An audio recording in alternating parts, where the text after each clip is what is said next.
Sabe quando você faz um retratão lindo, maravilhoso, e aí você vai conferir a foto e a pessoa não está mais próxima de você para você refazer e você vê que, por exemplo, o foco está na orelha, o nariz e os olhos estão desfocados. Ou você fez uma foto de produto legal pra caramba e aí você vê que o produto tá com uma parte desfocada que não deveria, por exemplo, a parte da frente está desfocada, a parte de trás está focada, ou vice-versa, e você gostaria que o produto tivesse todo no foco. Isso acontece porque você está deixando a câmera decidir aonde cai o foco. Eu sou Paulo Emura, fotógrafo e professor de fotografia há quase 30 anos, e no vídeo de hoje você vai entender exatamente o porquê que quando a câmera decide fazer o foco, pode dar errado. Tem situações que vai dar certo, tem situações que não vão dar certo. Então vamos entender isso direitinho, porque esse é o segundo vídeo da série e o primeiro, se você não viu e caiu aqui de paraquedas, eu falo sobre a foto tremida, que é diferente da desfocada. E o card está aqui em cima para você acompanhar. Então se você está na situação que você está com a velocidade correta, não vai tremer, então não vai ter aquele efeito do borrado. Mas ainda assim, o foco caiu no lugar errado, é porque, como eu disse no comecinho do vídeo, a câmera está decidindo. É a mesma coisa que você pegar um táxi, um Uber, por exemplo, e falar, vai para qualquer lugar. Não, você tem que dizer aonde você quer. E o foco é a mesma coisa. Você tem que dizer para a câmera aonde você quer o foco. Se você coloca aqui, por exemplo, no modo manual, e aí você está lá girando o anel de foco, você escolhe o lugar do foco.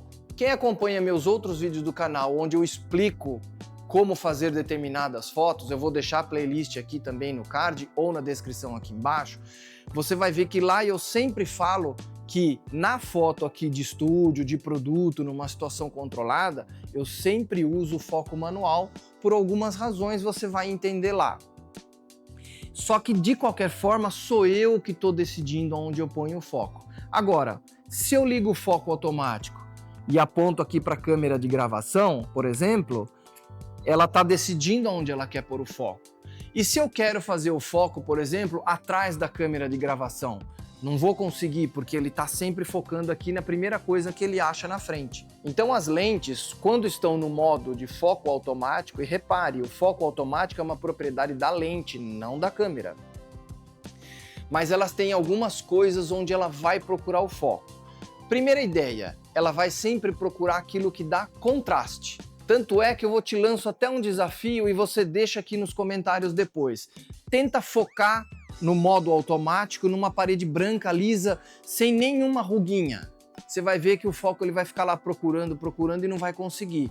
Basta você colocar uma fita crepe, um pedaço de durex, o seu dedo ali na parede, você vai ver que ela já vai conseguir fazer o foco, porque o foco automático busca contraste. E ele vai buscar contraste sempre na primeira coisa que ele achar. Então se você tem uma imagem de vários planos, ela vai buscar esse contraste na primeira coisa que ela vai achar. Por que no exemplo do começo do vídeo o foco muitas vezes foi na orelha e não foi no nariz? Pode ser que aqui em relação ao fundo tenha mais contraste do que aqui em relação ao nariz. Então a gente tem que ficar esperto e saber avaliar a cena.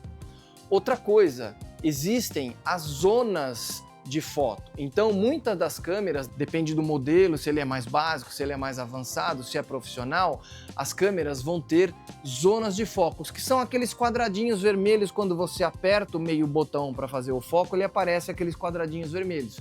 E aí cada modelo de câmera vai ter um lugar que você pode pôr um pontinho fixo no meio e você pode andar com esse pontinho, dá uma olhada aí no manual da sua câmera e ver se tem isso daí. E aí até deixa nos comentários para eu entender que nível de câmera que vocês estão utilizando. Outra coisa nessas zonas, além de um pontinho, você pode pôr um grupo de pontinhos e também pode andar na tela com esse grupo de pontinhos. Enfim, o conjunto de câmera e lente vai te oferecer possibilidades de te ajudar a fazer esse foco automático. Então, por exemplo, eu gosto muito de deixar um grupo de pontinhos quadradinhos aqui no centro e aí eu consigo fotografar. Principalmente se eu tô numa situação, por exemplo, de foto de natureza, ou foto de família, ou até mesmo em eventos sociais, eu procuro deixar esse grupo de fotos. Por quê? Porque é mais fácil para mim, nessas situações, e ter o foco aqui no primeiro plano. Então você está fotografando um grupo de executivos e você tem lá um pouquinho mais para trás, um pouquinho para frente e tal, dependendo da profundidade de campo que você está usando, se você faz o foco no primeiro, os outros vão ficar no foco também.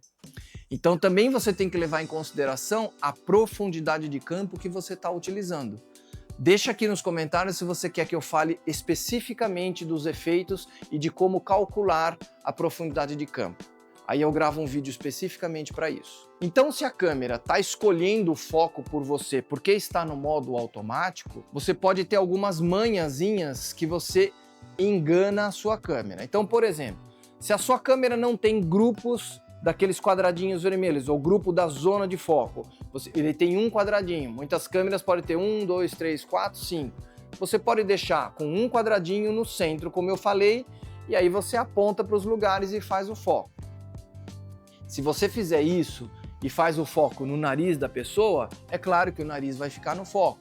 Agora, se o quadradinho está mais para o lado na sua tela e de repente esse quadradinho cai na orelha, ele vai fazer na orelha.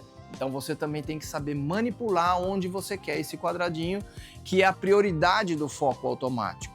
Essas zonas são extremamente importantes você entender. Outra coisa é que algumas câmeras também, em vez de ter só os quadradinhos, ele tem também uma opção que é geral. E aí ele vai achar o foco aonde ele achar que deve. Essa é uma possibilidade que você pode usar em situações, por exemplo, em fotos de paisagem, que está tudo muito longe, você não tem um primeiro plano.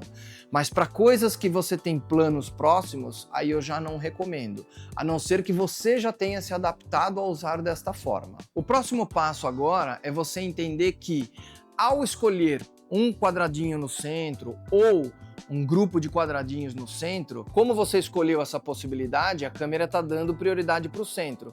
Mas e se você não está conseguindo focar o centro da imagem por conta dessa questão de não ter contraste? E aí ela fica ou procurando foco ou dando foco ali numa coisa de trás.